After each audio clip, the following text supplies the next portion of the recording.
Today we'll go through a few famous quotes in Latin, which can help you learn a few new words and refresh some concepts we have learned. I'm sure you've heard some of these quotes in English or your native language, and maybe even a few in Latin itself. Probably the most famous Roman was Julius Caesar. However, his name in Latin was Gaius Julius Caesar. And you probably know a few of his famous sayings. His alleged last words were made famous by Shakespeare. Et tu, Brute? Even you, Brutus? This is a good line to help us remember that the vocative form of second declension nouns switches the us to an e. Another quote from him that you might have heard in English is Jacta alea est. The die is cast.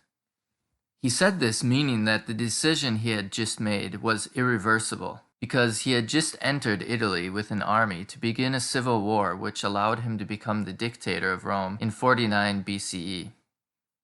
Here, jacta est is a passive form, meaning is thrown. Jactus is the perfect passive participle of jaccio. If you aren't familiar with this form, check out my video on participles linked above and in the description box. And maybe the most famous phrase from Julius Caesar is Veni vidi vici. I came, I saw, I conquered. This is three verbs in the perfect past tense because they are all completed actions. The last verb is vinco, which we'll see again in a moment. Virgil is perhaps most famous for Aeneas, or the Aeneid, and here are some quotes from that story. Fortes fortuna adiuvat. Fortune favors the strong. Fortes is the plural of fortis, and when you say something is your forte, it is your strength. And adiuvat means helps, assists, or aids. Virgil also said, Furor arma ministrat. Rage provides arms, or fury administers weapons. The next quote I'm sure you have heard, but there's an interesting twist to it in Latin. Amor vincit omnia.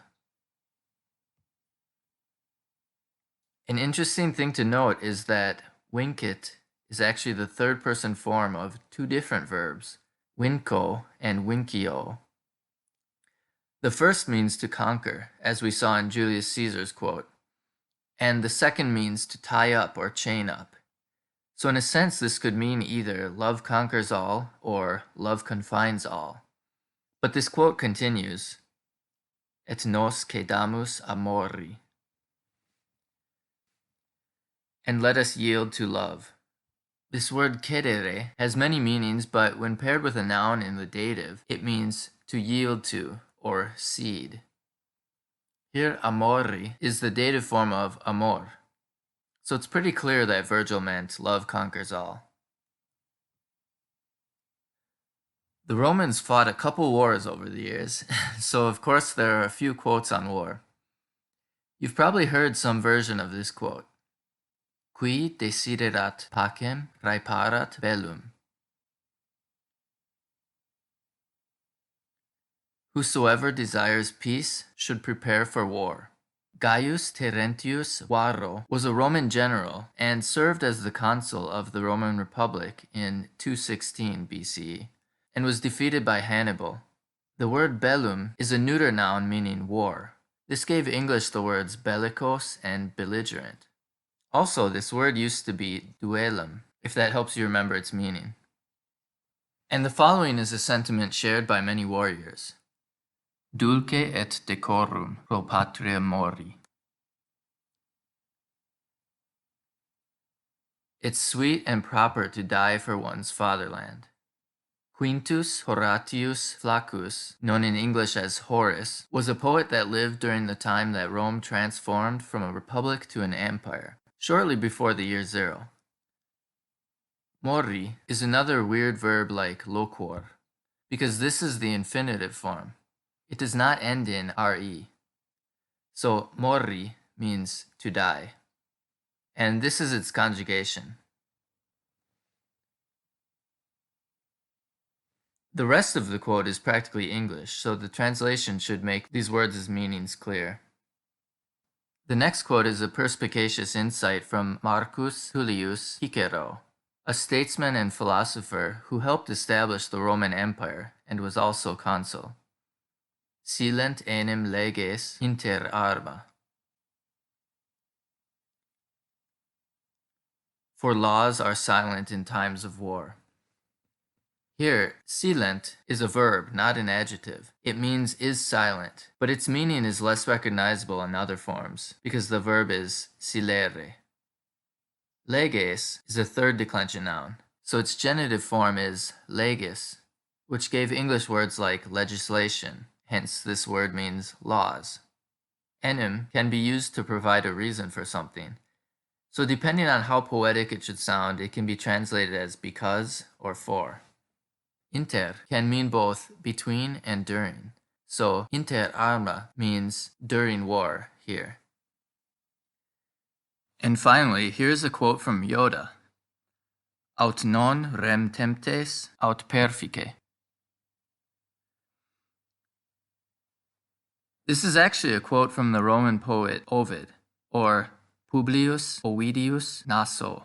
But Yoda made a similar statement in The Empire Strikes Back, which just shows how insightful the Roman poets were.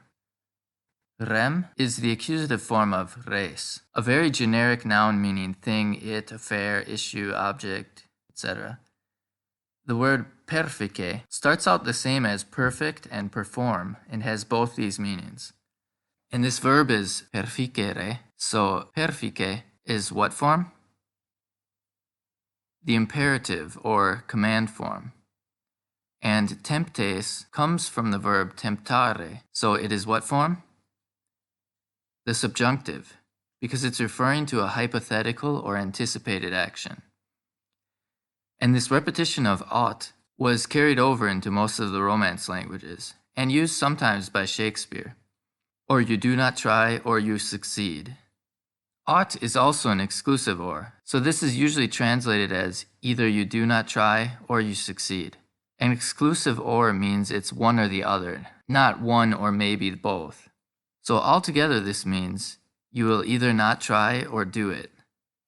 But a better translation is perhaps either don't try at all or make sure you succeed. Do you have any other favorite Latin quotes? Post them in the comments below. Be sure to like, subscribe, and share, and if you can, help support the channel on Patreon, where there are audio downloads and transcripts of each dialogue and story.